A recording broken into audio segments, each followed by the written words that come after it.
Je vais faire la suite de la correction de l'exercice 1 pour section sciences maths.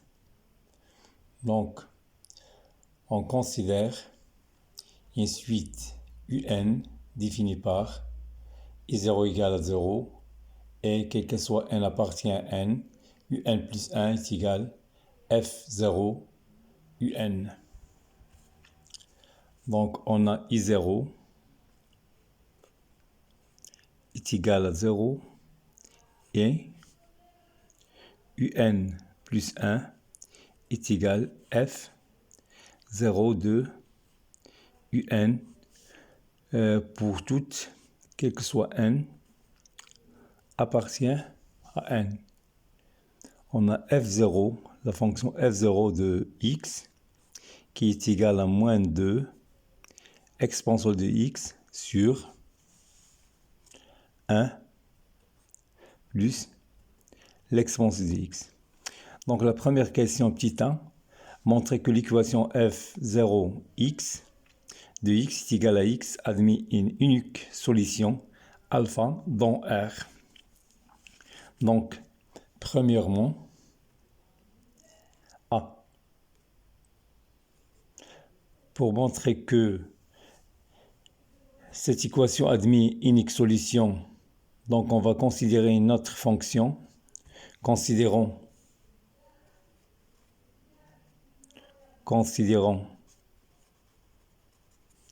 la fonction g telle que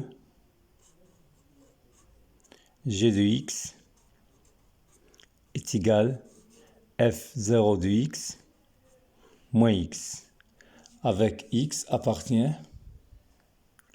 à R. Donc, il faut vérifier les deux conditions. On a f0, il est continu sur R, et moins x, c'est un polynôme qui est continu sur R. Or, g est la somme de ces deux fonctions, donc il est continu sur R. On a g continu sur R, car somme de deux fonctions continue, car somme de deux fonctions continues. De deux fonctions continues. Donc, on va vérifier la monotonie de la fonction en calculant g' de x. G' de x est égal f' 0 de x moins 1. Or, ça c'est négatif et moins 1 négatif, donc le tout est négatif. Donc car, quel que soit x appartient à R, on a f'0 de x, elle est négative. D'où g est strictement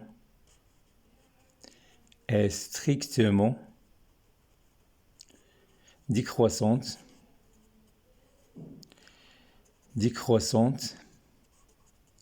sur R. Alors, j'ai une bijection de R vers l'image de R par G. D'où, donc, G est une bijection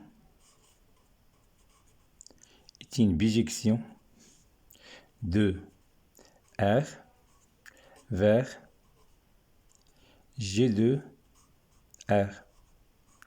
On va calculer les limites en moins l'infini et en plus l'infini de G.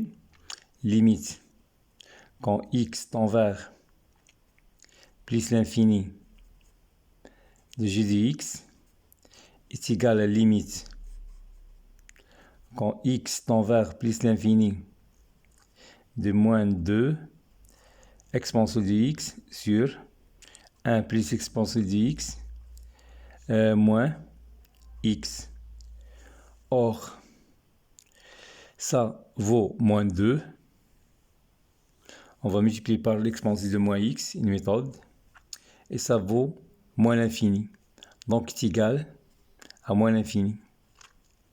Car la limite, quand x tend vers plus l'infini de moins 2 exponentielle de x sur 1 plus exponentielle de x, c'est égal à moins 2. Et limite, quand x tend vers plus l'infini de moins x est égal à moins l'infini.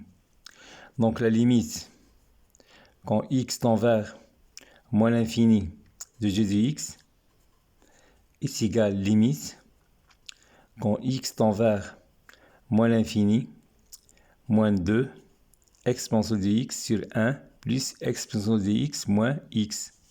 Or, la limite de moins 2 exponentielle de x sur 1 plus exponentielle de x quand x tend vers 0, ça vaut 0. Et ça, c'est plus l'infini. Donc ça est égal à plus l'infini, car toujours on justifiait la réponse.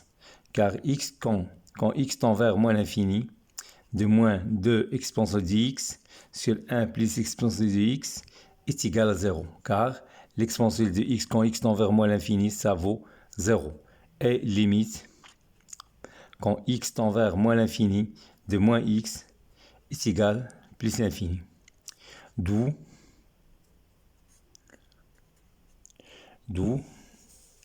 g de r, est égal à r. Et 0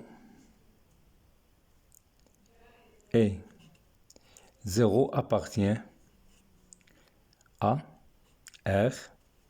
Ce r-là appartient à r. Donc, admis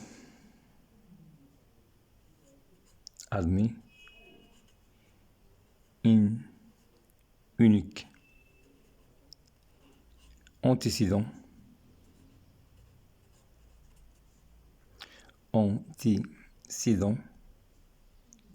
admis unique antécédent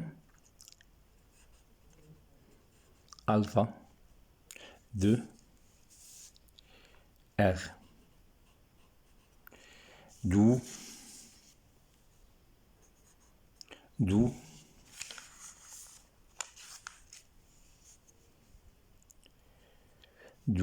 l'équation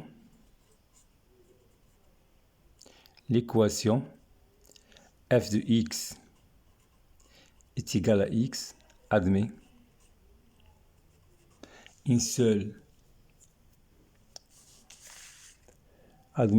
unique solution, une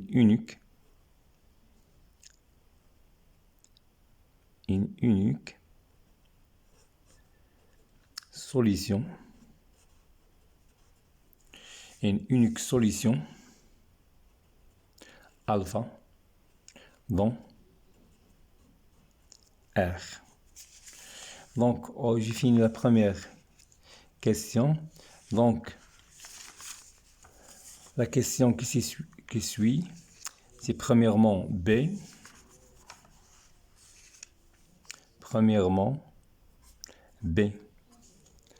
Donc, premièrement B, montrer que f' de, voilà, f'0 de x est inférieur ou égal, voilà, f' 0 de x est égal, d'après premièrement, est égal à moins 2 exponentielle de x sur 1 plus exponentielle de x, le tout au carré. Puisque n vaut 0 plus n, si n vaut 0, on a montré, on a 4, quel que soit x appartient à R, on a montré que 1 plus exponentielle de x au carré, c'est inférieur ou égal à 1 demi. C'est inférieur ou égal à 1. D'où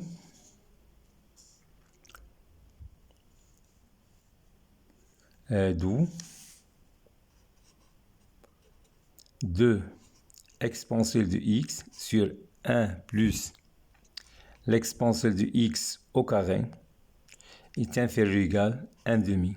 Or, la valeur absolue de f0' de x est égale de l'exponentielle de x sur 1 plus exponentielle de x au carré. Donc, la valeur absolue f' de x est inférieure à 1 demi pour tout, quel que soit x, appartient à R. C'est la réponse de question B pour la premièrement. Donc, deuxièmement, petite a. Deuxièmement, petit a. Donc, en deuxièmement, petit a, montrer que quel que soit n appartient à n, un plus 1 moins alpha, il est inférieur ou égal à 1 demi un moins alpha. Donc, toujours, on a la fonction,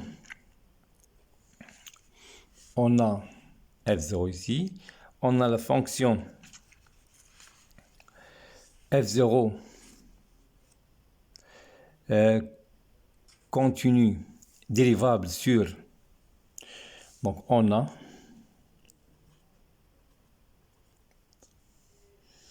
f0 dérivable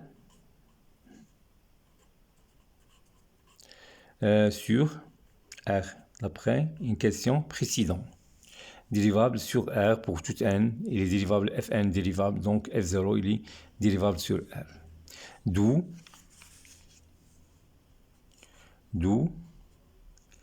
f0 est continu sur un intervalle fermé, continu sur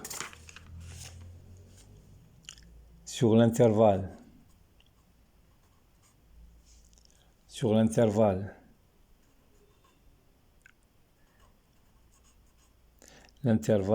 fermé,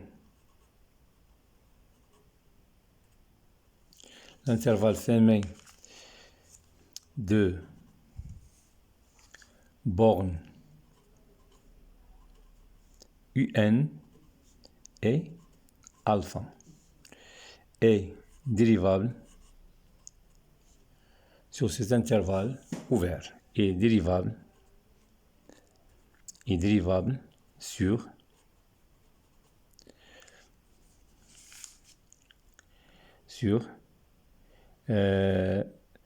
cet intervalle.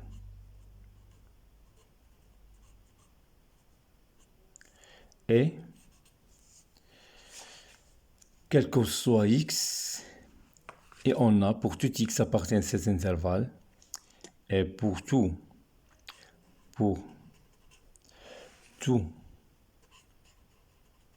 x de cet intervalle,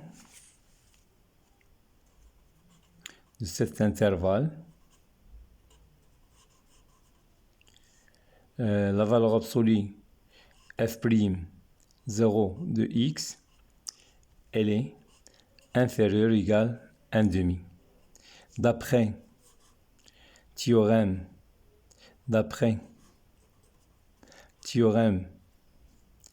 des accroissements finis, donc on a les trois conditions.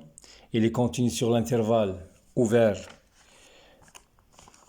qui a pour les bornes un et alpha. On ne sait pas si un qui est supérieur à alpha, donc j'ai posé un et alpha, est dérivable sur l'intervalle ouvert qui a les bornes un et alpha, et on a cette condition. Donc d'après théorème des accroissements finis, quel que soit x pour tout x, la valeur absolue de f0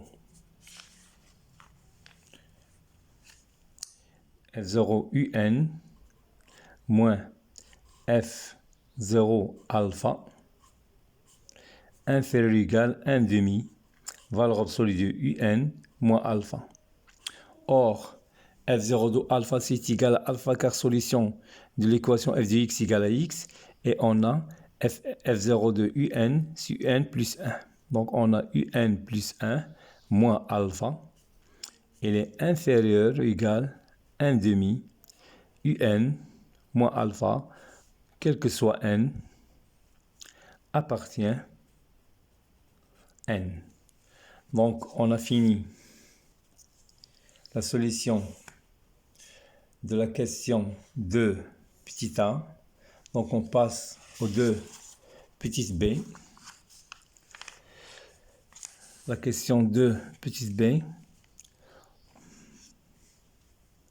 La question 2 petit b. On peut faire cette question à l'aide de deux méthodes, soit par récurrence ou itération. Donc, je vais le faire à l'itération. On a quel que soit n appartient à n, on a montré un plus 1, un plus 1 moins alpha, il est inférieur ou égal à 1 demi un. Si on remplace ici n, ici on va voir n moins 1. Si on a n moins 1 ici, n moins 2, si 1 ici et 0 ici. Donc, on va faire un, on a valeur absolue de un moins alpha, il est inférieur ou égal à 1 demi, valeur absolue de un moins 1 moins alpha. un moins 1 moins alpha, inférieur ou égal à 1 demi, valeur absolue de un moins 2 moins alpha, etc. jusqu'à un moins alpha est inférieur ou égal à 1 demi un i0 moins alpha. On va multiplier les membres de l'inégalité, de ces inégalités. Or, les membres sont tous positifs. Donc, on va multiplier ce membre, multiplier l'un par l'autre. Et on va simplifier par les facteurs communs entre les deux membres. Donc, je vais simplifier ça avec ça. Ça, c'est ici. Et on simplifie ça avec ça. Il nous reste, voilà, il nous reste valeur absolue de un moins alpha. Il est inférieur à 1 demi fois 1 demi fois 1 demi. Il faut compter combien on a n moins 1, n moins 1 plus 1 est égal à n facteur. N facteur. N facteur. Donc, on va mettre 1 demi à la puissance n multiplié par S0 moins alpha. Or, S0, c'est nul. D'où, quel que soit n appartient à n, on a valeur absolue de n moins alpha. Il est inférieur ou égal à 1 demi à la puissance n, valeur absolue de moins alpha, c'est valeur absolue de alpha, ce qu'il faut montrer. D'où la dernière question de la deuxième partie. La dernière question pour la deuxième partie, montrer que la suite n est convergente, converge vers 0. On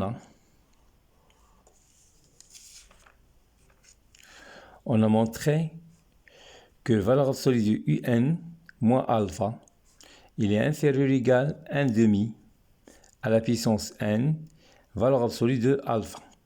Or, la limite de 1 demi à la puissance n est égale à 0, car 1 demi, elle est compris entre moins 1 et 1.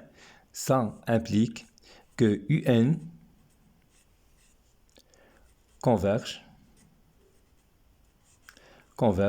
et limite, QN converge, est limite quand n tend vers plus l'infini de UN est égal à alpha, est égal à ce alpha qui est là, est égal à ce alpha, puisqu'on a UN moins alpha.